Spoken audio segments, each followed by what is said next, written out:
and welcome to A Drummer's Guide to, the podcast all about the things that it takes to be a professional musician aside from actually playing your instrument.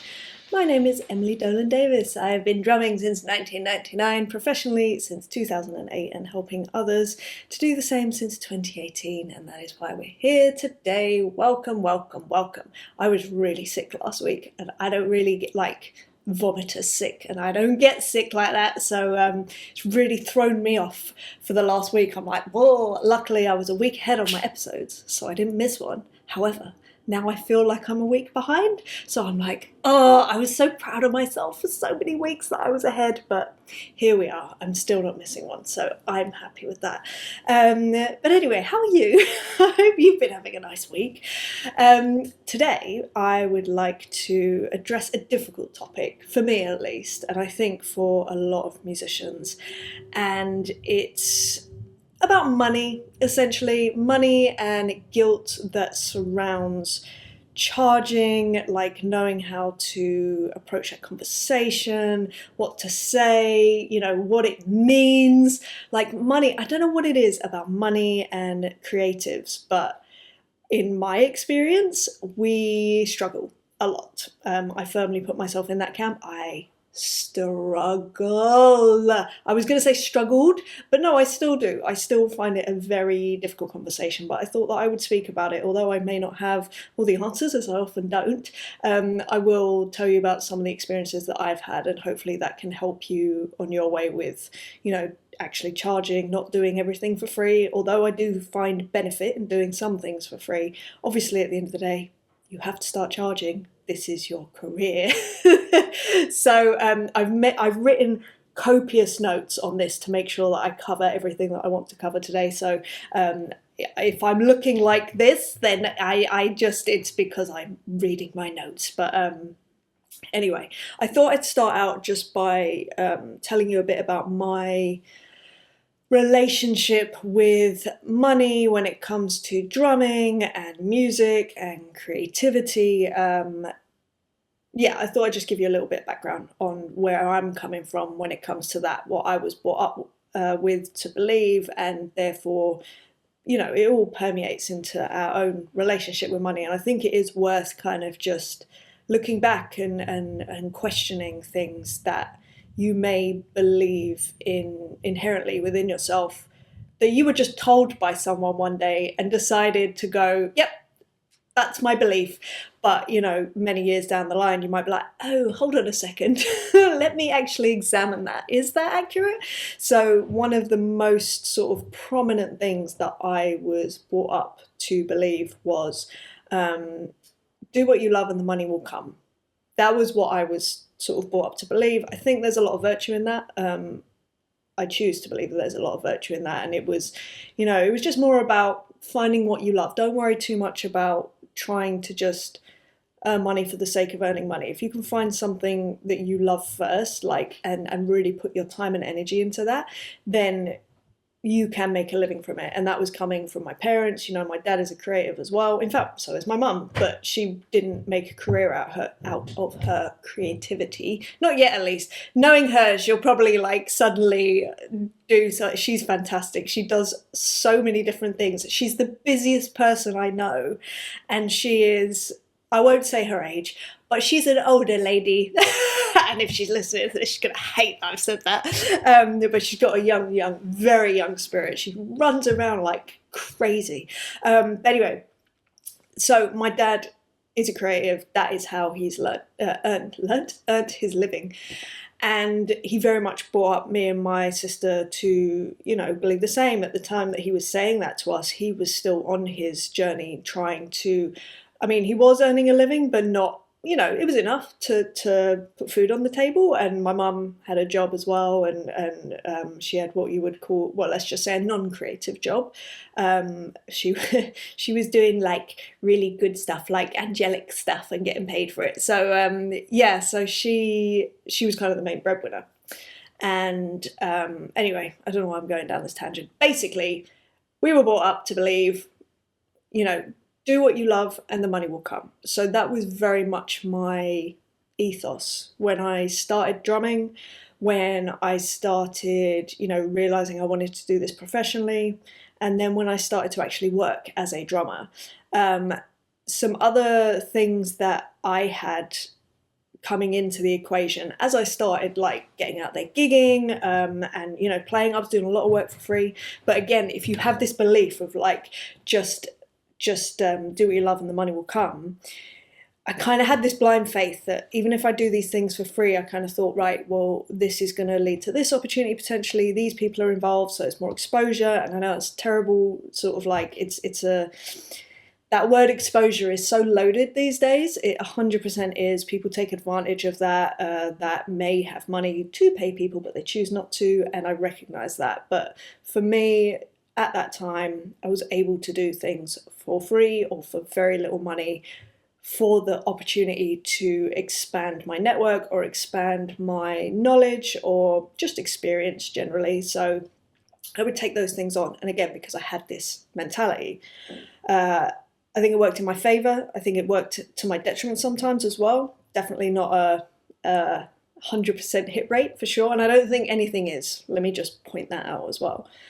But the other sort of factors that were happening at the same time were when I was sort of growing up there, and I'm sure you've had this too, maybe not, I hope you haven't, but there was this thing about any musician that was talking about money. This sounds so crazy now that I say it, but any musician that was talking about money or doing jobs for the money were considered breadheads, and it was very bad to be a breadhead. If you're asking for money, if you're doing things purely for the money, if you're asking for more money, I think I might have said that already. Yeah, it meant you were a breadhead. Very, very negative connotation. And the other thing was things like, I don't know whether you had this too, but especially as like late teens, early 20s, and there's certainly musicians still, with this, where certain genres, should we say, are more, what's the word? More highly valued in terms of kudos and skill level than others. So for instance, let's say jazz fusion, anything around that jazz kind of area, or maybe in the UK at least, sort of like, I don't know, Cuban or stuff around there, or even to a degree, heavy metal. So just in a completely different genre, were very much like, you do it for the love, you do it for the passion of the instrument and the music, and it's all about the music and the intricacies. And it's certainly when it came to sort of jazz, the jazz side of stuff, certainly in my eyes at least, and this was partly because I was not brought up with that music, so it was very like, it didn't come naturally to me. But to me, there was a kudos that if you were playing jazz, if you're playing funk and jazz fusion and all that sort of stuff, then you were deemed more of a musician, or a more legit musician, like I say, for the love, like you were in it, like you were properly there. Whereas if you were playing pop music, say, or even function gigs or anything like that, then, oh, that stuff's simple, you're a sellout, you're playing for money. Because historically, I don't know whether it's different where you are, but playing jazz gigs, stuff like that, it's very much, you're not doing it for the money, you're doing it for the love, because you love that music, you want to go do it. And I know plenty of musicians that do that. I have done gigs like that where I've literally just gone and done it for the love. Not necessarily jazz gigs. You don't really want me on a jazz gig. I could wing it, but I am not your guy, you know what I mean? But anyway, there was a thing around that, like, by charging, by playing something that is more mainstream, you are a sellout. You're not a real musician because you're playing very simple songs. By the way, side note, not simple. Not simple, very underrated. Playing pop songs well, incredibly underrated. Like, yes, you might be able to play it physically, but to pull it off, to create that vibe, that energy, that feel, people want to dance and sing along and be in that moment with you, very hard. This is what I learned. But, I was growing up, I didn't know. What did I know? Nothing. So that was kind of the background to which I was brought up, and it very much affected my view of charging, and just even asking to be paid at all, to be honest. The most consistent work that I first got that was paid were covers gigs, and that was with with a few different sort of rock covers bands, which was fantastic. I was doing other stuff like smaller independent artist things for a little bit of money, but again, it wasn't like consistent. It was only the gigs that were paid, and it was a very small amount. And by the time I was actually driving to gigs, I will have driven to rehearsals and done rehearsals and do all that. I probably wasn't even breaking even, to be honest. But it was more than that. Again, it was about the sort of networking side of things. But I digress. That's kind of like where I came from on that thing. And what it meant was I found it incredibly hard to approach the subject of money and being paid. To this day, I still find it hard to a degree. I've gotten better. I've gotten braver. It's just about being brave to me. And, you know, it's such a strange thing. Like, I remember thinking, and I spoke about this on a previous episode where I was saying about asking questions when you're about to go on a gig. And I used to think that that meant that I was like unprofessional because I just didn't know the answers when I hadn't even asked the question. I was asking so much of myself. And I feel that it's the same with money. I just wouldn't ask sometimes. I would wait to be told about what the fee was, if there was one. And at the time, my mindset was, which is so illogical, if I ask what the fee is, or how much they'll be paying me, or however you want to put it, I will be seen to be a breadhead, which was a very negative thing. And they might, like, by assuming that I would be paid at all, they might kick me off the gig when I wanted to do the gig. And as I say, right now, as I sit here, that feels insane to me. So unprofessional to take on things without even asking. Like, there is one specific gig that I'm thinking of that it was not a small gig. And I was on it for a while. And I can't even go into it because I never asked what the fee was for about a year, and I would just get random amounts. I wouldn't even invoice. I would just get random amounts in my bank account after shows. It's crazy. Like, I'm slightly ashamed, but I promised I'd always be honest with you. And again, I was at the mercy of whatever just came in after the gig. It's so crazy. It's so crazy. Anyway, so I wanted to talk about the kind of the costs of not charging people. Obviously, there's the monetary cost, but there's more than that, because I've done so many things for either a low fee or no fee whatsoever. And it's not just the monetary cost. So the first cost that is most obvious, the one that I was subject to so often, was burnout. Because, okay, you can go and do those gigs for free, but at the end of the day, you've still got to earn your living. Now, if you're doing that in music, great. And for me, that was going out and playing many covers gigs every week where I would be going out, I don't know, it depends where the gig was. Let's say 2 in the afternoon to go drive to Skegness, Butlin Skegness. I would go and do a gig and then I wouldn't be home till, I don't know, 3, 4 in the morning. Or I'd be doing a gig in London, great, local gig.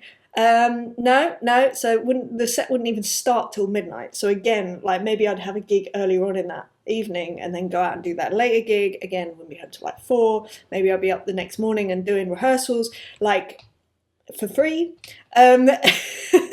So yeah, burnout, because you have to earn that money no matter what. And by doing stuff for free, yes, it might be beneficial in other ways, but it's not worth the burnout. It has to be sustainable, and that can only go on to a point. If you've got youth on your side, congratulations. If you've got health on your side, congratulations. But I tell you now from experience, it will not last. it's impossible. It will hit you at some point, and I think that needs to be said because a lot of people work themselves into the ground. Also, maybe focusing on not the wrong things, but things that won't give them as much back, as it were. So there's that. It's an obvious one, but yeah, the more things that you're doing and not being paid for it, you still got to earn that money. You still got to do that paid work. So please be, if you are doing stuff for free, please be picky, but also try not to do it for free. So at least you're not, because the thing is, free is not free.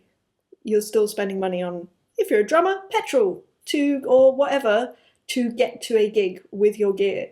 You know, your time, that is actually money. Your time is money. It actually is. You're not a breadhead for feeling that your time is worth something. So yeah, that's burnout. The next thing that I found consistently, I've found it with every student I've worked with, and many other people that I've spoken to over the years and heard about their experiences, is that free work definitely attracts the more non-professional musicians, because the professional musicians charge. So therefore, you are going to be you're certainly not going to be surrounding yourself, or very unlikely. Look, I have been in situations where people are playing for free. They are very professional. They are fantastic. But the majority, 95% of my experience, is that the musicians around me that are also playing for free are not at the kind of level of musicians that I aspire to be like, I want to be around, all that sort of stuff. So you have to recognize that the better musicians are not going to be in that room doing things for free as well. That is just the reality of it. Like I said, there are exceptions. I've been in the room with exceptions, 100%. But the majority of the time, they're going to be people that are not conducting themselves in a particularly professional way. They may not have learnt the material, because why would they? They're not being paid. You know what I mean? It makes sense. They might be fantastic, but the approach to the gigs, to the performance, to the level of being prepared, and all those sorts of things is going to be less if they're not being paid. It's just fact, I believe. The next thing as well is that, and this is what I have experienced, resentment starts happening. I've had this multiple times where I'm doing things for free. I start out and I'm like, yeah, no, this would be great, for various reasons, X, Y, Z, all these reasons. But when it comes down to it, I start to get a bit like, I'm giving up my time for free here, and anything, even small things can happen. And I'm like, you're taking a mick. And for me, historically, because I'm trying to get better at this, I don't address things. I'm averse to confrontation. I'm getting better, but instead of addressing things as they happen, just small things, and just saying, hey, chill, I would bottle these things up and they would grow. And this resentment would grow, and I would end up just stepping away, to the point that I would be like, there are bad feelings towards this person or this group of people or this situation. They probably never would have known about it. Maybe subconsciously they would have noticed that my vibe has changed slightly, and that's not fair. I'll take full responsibility for that. I should have addressed these things like a grown woman, but yeah, so resentment does build. I had this, I think I mentioned this in a previous episode, I can't remember what it was to do with, but I remember playing for this artist for free. We were playing in other gigs together that were paid, very nicely paid, and I could afford at the time to do these rehearsals, these gigs with this person. And that resentment started to build over the months or whatever it was, because we were doing a lot, and for gigs for free. The whole thing was for free, and very much to boost their career. It wasn't a band situation. They were the artists, we were the band. And I remember, so I'd done all these rehearsals, all these gigs, all these, I think we even did a video shoot. Yeah, in fact we did. That never actually materialized, I don't think. Anyway, and I couldn't do this one show. And so I decked it out and they got in someone else. Fine, don't have a problem with that. But as it turned out, they paid that other drummer. And I was like, am I a fool? I think I'm a fool. And it was at that moment that I was like, I'm out. Like, you have the means. You clearly don't value what I bring to the table and me, and I'm not about that. But in hindsight, as I sit here, I recognize that by not charging in the first place, that is a reflection of my value. And it was more to do with like self-esteem, for sure, from my point of view. So, I take responsibility for that, for not actually just addressing it, for not, just facing it and letting this resentment build. I'm sad that that's how I feel about it even now a little bit. I'm like, so annoying, so annoying. But again, I have my part in that. I could have addressed it. I could have said no. I could have, just said, look, I can't be doing this for free. I've got bills to pay. I've got rent to pay. Like, what's going on? So anyway, so that's kind of my experience, at least a little bit of the cost of certainly not charging for what you do. And now I want to talk about how to like reframe, how to see charging for playing and not feeling guilty about it. Because here's the number one thing, right? At the end of the day, this is your job. And maybe it's not your job right now, but you want it to be your job. So therefore you need to start seeing it as your job. And in fact, I have a few students that have this situation where some of the bands that they play in, the other members have day jobs. And then this is kind of just like pocket money at the weekends, which is fine. There's nothing wrong with that. But at the end of the day, they need to recognize, and you need to educate them on the fact that, okay, that's cool, great, good for you, love that for you. This is my full-time job. I have a mortgage to pay. I have bills to pay. Some of them have families to support. Therefore, I can't be doing shows for, 40 quid down wherever. And if they can't understand that, maybe that's not your people. Maybe that's not the environment that you want to be in, because there is, like I say, there is a different approach to people that just do it for the love and a bit of pocket money to people that this is their full-time job. There is a professionalism, quite simply, that comes with it. And that's not just in the actual physical playing, it's about the approach, it's about the level of gigs that are taken on. All those sorts of things, they factor in if it is that difference. And it's not to say, look, I play with people that do it part-time and I love it, it's fun, but I do recognize that I'm certainly, for me, those kinds of bands I'll dip in and out of. I'll be adept, just one off. Let me know if you need a drummer randomly. If I'm around, I'd love to come do it. I know the parameters, but that's not going to be my main concentration. It's not going to be that. It's going to be playing with the professional people. And again, not just the approach and all of that, but it's just monetarily, they understand the gigs that we do have to be at a certain level because we all have bills to pay. We're not going to just, be paid the amount for petrol money, essentially. The other thing is, I think, and I've touched on this already, I think by charging for what you do, it does build self-esteem. I think that a lot of creatives, at least the ones that I come across, I think we all do have, no, not we all do. A lot that I come across have very low self-esteem. And I am one of them, severely. I am getting better. I've been working on it. But it's hard. It's so hard. And I think by charging and saying, look, this is, I'm not doing this for free, it signals to yourself, within yourself, that, yeah, I'm worth this. I am worth being paid to do this thing because I have put in years of work. I am good at what I do. And if, even if you don't believe that you're the best, I don't think any of us do, but if you don't think you're good enough to be paid, test it.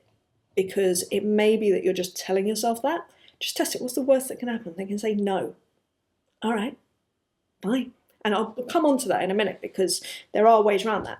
So I think that there's that. Also, forget about self-esteem. I think self-esteem is a really important thing, and just signaling to yourself, you're doing this thing. Yes, you are a professional. It's kind of just building up that confidence of like, no, this is my job. This is my job. I can ask to be paid for things. I need to be paid for things. I do not, this is not some hobby. It's just reminded me, and I'm going to share this. I've shared it before, but it's just because it popped into my head and it's a nice thing to think about. I always remember my granny. She's no longer with us, and I remember when I was playing drums, I was touring, I was doing all the things, and she would say to me, she was, oh, how's the drumming going, dear? And I was like, oh yes, good, I've been doing this and that and the other. And she was like, oh, that's a nice hobby, dear. But the one time that she realised that it was my job, I did one mime on Strictly Come Dancing, I think it was, no, it was Strictly Come Dancing with Bette Midler, and she saw me and she went, oh, and then she realised that this was my job, and I thought that was so funny because it's the most unmusical thing ever, literally miming on a TV show, and that was when she was like, oh, it's your job, and I was like, that's fantastic. Anyway, yes, so I think aside from it, signaling to yourself that you're pro, it does, and like signaling to yourself you are doing this thing, I think it does signal to people around you that you are a professional. If someone came and said, oh, I'll do it for free, there's something a bit desperate, a bit like, I'll do it for free, and to a point that's fine when you're younger. I think, there are benefits to that, like, let me just come in for the experience, like, I'd love to, like, there's a time and a place to do that. But when you come in and you say, yes, this is my fee, instantly it's like, oh, cool, all right, you're serious, you're professional. And yes, there are situations where they don't have money. That's fine. Maybe that's not for you. Maybe that's not for you. Quite simply, okay, that's fine. So I think that is important, because I have been in the situation where so there was one particular artist, this was years ago, there was one particular artist where I'd been down for an audition, gone really well, and they offered me the gig, and I was like, fantastic. And it was the MD that offered me the gig, and they said, right, the manager will be in touch to talk to you about, money, blah, blah, blah. I was like, fine. And the manager called me and said, right, so here are the dates, this is the situation, blah, blah, blah, blah, blah. And he must have said to me, what's your rate? He must have said that. And I said my rate. And his response was, well, to be honest, Emily, that rate's much too high, and it's a complete non-starter. And then hung up on me. And I was like, whoa, that was crazy. But then a year later, they came back around. And then I don't think I got the rate that I wanted, but there was certainly a negotiation, and we sort of met somewhere in the middle, and I was like, yeah, I'm willing to do that. It was a good gig. It was a really nice chunk of work, and it was interesting. It was with good people as well. Turned out to be crazy, but it was an experience. No, I don't regret doing it. Let's put it like that. I learned a lot. But anyway, so that can happen where it's like we're just too far away from each other. And had they have not hung up, what I would have said was, okay, that's fine. Just let me know if things change on your end. Because then you're not selling yourself out and going, oh, okay, yeah, I'll do it for your rate. Because, and I'll come on to this in a minute, if it's so far away from what you are charging on other gigs, because this is the thing, it was what I was charging on other gigs. It wasn't like a random number plucked out of the sky. It was like, no, I'm doing work for this amount. This is not unreasonable. It is definitely not unreasonable. And yeah, when you're so far apart and it's like, well, that's not going to work, I think just still leaving the door open and not being like, okay, well, you can't afford me, bye. It's more like, okay, cool, well, just let me know if things change on your end. You're leaving the door open. You're leaving them an opportunity to then go back and have a talk to the artist or the the management, if it's not the manager that you're talking to, or whoever's dealing with the financials, and just, yeah, giving them an opportunity to go, right, no, but we really want them. Because I've had that happen too. Let me tell you, that's nice when that happens. We're like, look, we've rejigged the budget. Either we can pay you your amount or we can go this high. And just even the act of people trying to meet you halfway is very telling. And it does, I'm not, it's going to help with your self-esteem. And I know it's not great to have things externally validate you, but it feels nice, okay? It does feel nice sometimes. So that's okay. But anyway, so the next thing and the final thing that I just wanted to touch upon was how to actually ask for money, because that is the hardest thing, I think, for all of us, and I include myself in this bracket. So I think the best thing, first of all, because it's very difficult, if you're literally not doing any gigs, you have like any paid gigs, I should say, or any paid work, I should say, and you have no idea where the brackets lie and what you should be charging, I think it's worth just doing a bit of research into what other people are charging at the moment. So, people are of a similar level or doing similar gigs that you're doing, reach out to them, ask them. I'm sure that they would be happy to sort of talk to you about it. And there is a fly right here. And again, this is going to be very dependent on what the gigs are. So whether this is like recording work is going to be a very different fee to what gigging is, and whether they're one-off gigs, tours, which is going to be very different to, let's say, teaching rates as well. Very, very different. All of them incredibly different. And then you can kind of gauge it off of that. If you're already doing gigs, then you will, and also function gigs are very different to session gigs. They all have their own bracket. If you're already doing gigs, you will have an idea of what people around you charging, because this is the other thing, it's going to be very country specific as well. The UK is going to be very different to what people in the US charge, and that will be differing in states, I would imagine, because someone doing gigs in, I don't know, Georgia is going to be very different to people doing gigs in LA or Nashville or New York. So yeah, I think it's worth just doing a little bit of research of what the going rate is, and just plant yourself. Just don't take the mick, but just like set yourself in the middle there somewhere, at least as a starting point. You can always start upping it as you go, but if you're just testing the waters, just go somewhere smack bang in the middle, definitely. And then when it comes to actually, oh, that's the other thing I was going to say, I've just seen on my notes. So this is the other thing. So when you're doing gigs for artists, new artists, say, will be a very different rate to, say, what someone called once, and I like this, legacy artists, so people that have been out on the road for a long time. Those rates are very different. They are very, very different. So again, do some research, reach out to other musicians. If people can help, I find musicians generally want to help each other.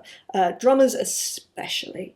But yeah, definitely just see what the kind of going rate is. And you can even pitch it as like, look, I just wanted to find this out because I don't want to be charging too little, because that's not cool, like undercutting people. That's not my vibe, because that is another thing as well, not charging enough sometimes. And I've known people that have done that.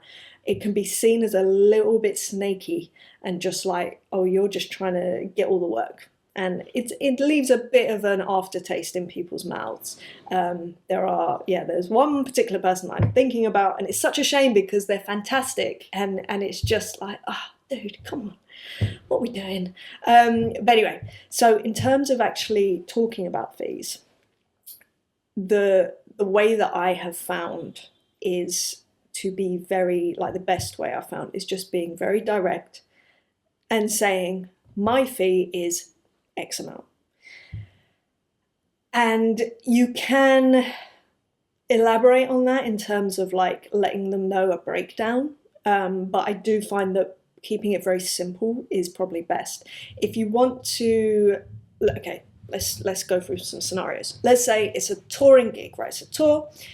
You can say one of two things. Well, you can say many things if you want, but here's the two that I would go with. Either my day rate is X, and that means that, and you don't need to say that, unless they ask, that means that rehearsal days, gig days, travel days, days off on tour, all the same amount. Now, this makes the most sense to me. Obviously, it's a nicer amount of money also, but also the fact is you're away from home, you can't take on other work, therefore it's a flat fee. It makes the most sense to me in my brain. However, some people, and actually a lot of people, will do it on the basis of gig days, rehearsal days, and days off / travel days, right? So you can also say that. You can say, well, my gig day fee is this, my day off travel day fee is this, and my rehearsal day fee is this. That is also completely viable. Let's say you're more in the recording space. You can say, okay, cool, in-person recording is this, remote recording is this per track. You can do it like that. But try to keep it as simple and as succinct and just very straight. This is my fee. There's some people that I've worked with who, like coaching students, who have said, oh, I charge between X and X. That is such, in my mind, it just makes it so wishy-washy and so like, do you even know how much you charge? Is that kind of question, like, wait, have you done this before? Rather than X. And like I say, you can give options for sure, like especially when it comes to remote recording or recording, but remote recording, let's talk about that. You can offer options in terms of, right, you can have this this amount, which means that that's per track, this amount, which means you get 3 revisions, multi-tracks, mix down, that's it. Or you can have this, which is unlimited revisions within a time period, say, because that can get a bit iffy.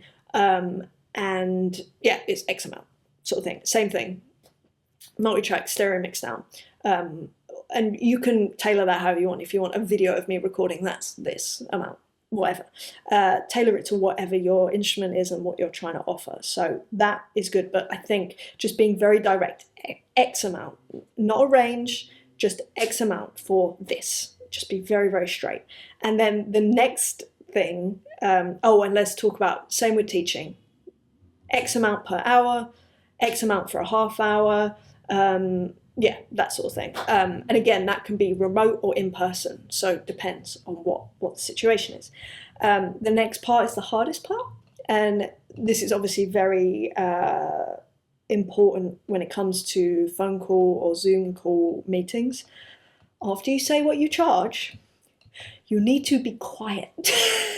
This is the hardest thing for me. Silence is awful. This is why my trusty water bowl, almost every time I say whatever the fee is, I take my water bottle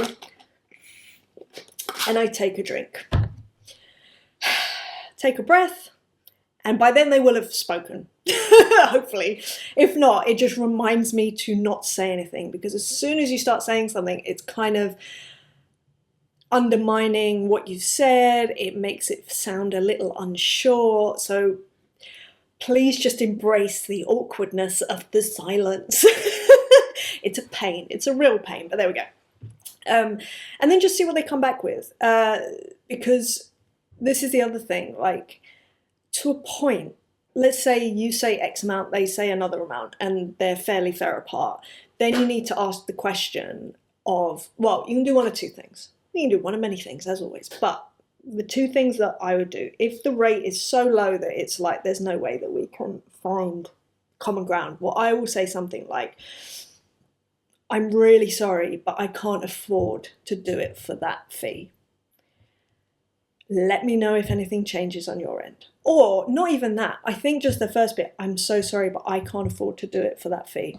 That tells them that, you know, literally, I can't pay my bills if I'm being paid that amount.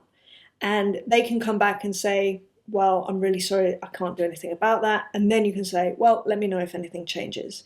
Or they might come back and say, okay, let me go away and have a think about it, blah, blah, blah, blah, blah. And they might come back at you with a counter offer. Now, Then the question becomes, what are you either willing or able to do it for? Because often with situations like that, it's a chunk of work, whether that's a tour, whether that's an album, whatever it is. And you look at the amount of time, because let's say theoretically you're asked to do a tour. It's a month long, right? Which means that you know, and I hope you know, and if you don't know, please do this before anything else after this episode. I hope you know exactly your outgoings and what you need to earn to cover your outgoings, because that is the most important question.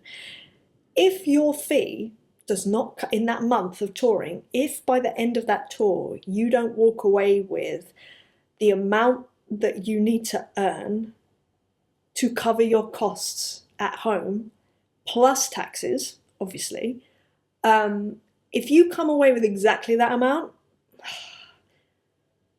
fine, but maybe not. Because the thing is that if you're just working to survive for a month where you can't be out there doing other things, and it might be a great gig where you can actually, like, you know, get some great content, show people what you're up to, make new contacts, then do it. 100% do it. But it would be a question mark to me if it was like hitting the amount that I needed to survive that month that I'm away. That would be a hard question mark, probably a no from me. If it's under that, absolutely not. No way, no how. Makes no sense. Makes no sense. So it has to be over the amount that you would be earning in that month. Because remember, you're away, it's a 24-hour-a-day job. It's not like you clock in, you clock out. Even if you're in your hotel room by yourself for a while, for a few hours, you can't just switch off so quickly. There's still an element of being on, you know? It's not, it's fun, you know, don't get me wrong. I love what I do. I really do. But it takes a lot it takes a lot out on you. It really does, on your body, emotionally, physically, like psychologically. It really, really does. And just to do all that to then survive for the month that you've already been away anyway, I don't know, man. So anyway, ask the question of yourself, what are you willing to do it for? Or what are you able to do it for? And then work from there. That way, if they can meet you at that, because you can then come back. If they come back with an amount that's still below, you can say, look, I can't do it for that. I'm able to do it for X amount, which means that I will be able to cover my bills whilst I'm away. It just makes it real. Like, this is my job. It makes it a tangible thing. And I don't think that that's unreasonable. And people that you are working with, if they are professional, they will get that. And look, maybe they just can't afford you. And that's okay too. That's fine too. You have to be willing to walk away, I think, in these situations. And again, just leave the door open. Like, let me know if anything changes, because you just don't know. The thing is that I think a lot of specifically managers don't recognize is that when you get people in that are charging less, there are more problems that are going to come with that, whether that is, you know, the gigs not being quite up to scratch, just the personality and the professionalism in themselves and how they conduct themselves. It is affected. I'm convinced by it. I'm really convinced by it. So they may do a tour, like what happened with that artist where they came back a year later. It was like, okay, we need to spend the money on someone that's more professional, essentially. So yeah, I think that is really useful to do. Another thing is mates rates. This is another thing, like, and this comes again to what you're willing to do it for. Have mates rates, that's fine. I have that 100%, but make sure that everything is if you're doing it mates rates, there has to be a lot of stipulations. You have to be very clear with your friends what this means, what you're willing to do, what you're not willing to do, because although they don't mean it, often friends will take the mick. And it's with love that I say that. And again, it breeds slight resentment and things like that. We don't want that for sure. But yeah, I think it's important to kind of like just stress that you have to be willing to walk away from things. And because it does devalue you to a point. I always remember there's been, I'm thinking of two very specific gigs. One of which where they said to me, this is the rate. And I was offended. with how low we'd already worked together before. And I had said, and it was, to be fair, it was for recording, and I had said, this is my rate. And I'd been very like clear, and it was cool. I felt really empowered actually, because they basically were like, okay. And I was like, oh, okay, great. And we had worked together. They'd paid me, so they knew what my rate was. And then they came back to me to continue working with them. And I was like, just to do a couple of shows or whatever. And the rate was so low. And I was like, you know what my rate is. We've literally been working together. Like, I don't understand. And anyway, I walked away from that. I was like, I can't do it. I can't actually do it for that. I can't survive on that. And, people always find out about these things anyway. And people found out, and they would come to me like, I can't believe that that's what they were offering you. And I was like, I know, I'm not crazy, right? Like, that's really bad, right? They're like, that's not good.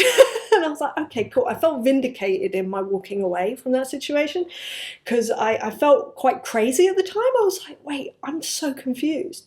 But anyway, so it was that. And then there was another gig that I got offered where they weren't offering any pay on days off on tour. And I was like, I can't do that. I literally, how can I do that? I can't work whilst I'm away on the road.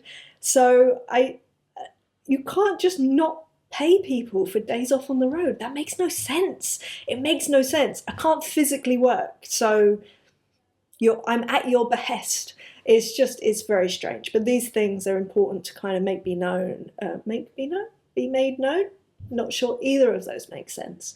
And just, counter it and just sort of say, look, this thing of I'm not able to do that for that amount or for no amount, I think is a really good way of just framing it of like, you understand that this is my job. And the thing is, obviously not in a confrontational way, not in a sort of aggressive way, but just like, I'm so sorry, but I'm not able to do it for that fee. Then you leave it in their hands to sort out. And it may be that they're like, well, we're really sorry, that's all we have. And you can sort of say, look, I just can't do it for that amount. I'm so sorry, I really want to, but I can't afford to. If you're able to have wiggle room and say, look, the very lowest I could come down to is X, great, do that, fine, negotiate, that's fine. Or arrange some other way of doing it. I don't know what that would be, but there has to be an element of you willing to walk away. Because, like I say, and I've gotten myself into these situations, I've said yes to low fees or no fees and ended up in a room with people that I'm like, I'm spending my life around people that are not at a level that I want to be at. They are not doing the level of gigs that I want to be doing. And this is not right. This is not where I want to be. I want to be striving. I want to be always, and it's not about the money, it's about the level of professionalism. And those two things definitely correlate, let me tell you, 100%. So yeah, I think it's worth just addressing those things. And I will finish off by just saying, I understand it is hard. It's a hard subject to talk about. I find it quite hard to talk about. But I really hope that this is sort of giving you some sort of help, insight, whatever, just not feeling alone, and that it is hard. That is a normal reaction. It is hard. Some people find it easier. I don't. I definitely don't. So you're not alone there if you are finding it difficult, but do the brave thing, ask the question, set your rate, be silent. Something that I don't do well. And yeah, and then go from there. So anyway, I'm going to love you and leave you on that note. I hope that this has helped in some way. If you have enjoyed this episode, please do feel free to like, share, and subscribe. You know the drill. If you would like to offer up a subject or have a very specific question you'd like to ask me to cover on a future episode, then go to emilydrums.com/AMA, as in Ask Me Anything. And if you would like to book in for a free 30-minute discovery call with a view to doing some coaching, more long-term, one-on-one, if you have very specific things that you're struggling with right now that you want us to work on and move you forward to where you want to be, then you can go to emilydrums.com. You can book in there. I will also say as well, I'm going to do some just live hangs, most probably on YouTube, because that seems to be well, it's a platform where I have a lot of love for it because of all the times that we were there during COVID. But more like casual hangs. It's not going. They're not going to be recorded. They're not going to be released necessarily. Maybe I'll release them on the Patreon. Maybe that might be an idea. But they're not going to be episodes, so it's going to be a lot more chilled, a lot more rambling about random things. So if you keep an eye out, actually on my Instagram, if you go to @HeyEmilyDrums, I will be posting about them there. I will do polls to see when people are around, and yeah, I will get it all done there. So yeah, just look out for that, and yeah, I think that's it, basically. I hope you're having a wonderful day wherever you are, whatever you're up to, and I shall see you next week, or let's say next time, just in case, for another episode. All right, I'll speak to you soon. Bye.